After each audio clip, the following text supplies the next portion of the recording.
front of me is Samsung Galaxy A37 and today I would like to show you how you can change font style.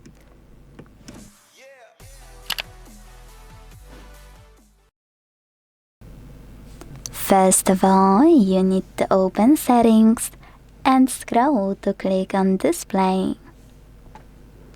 Now you need to scroll again, this time to click on Font Size and Style.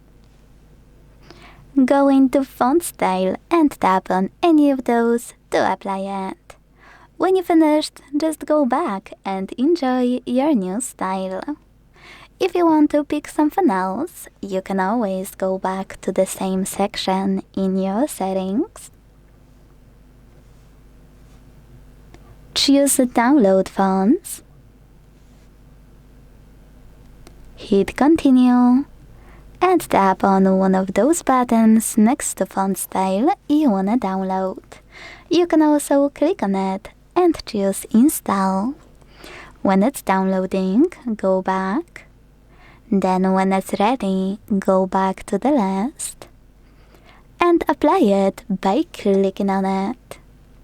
Thanks so much for watching. If you enjoyed this video, leave a like, comment and subscribe.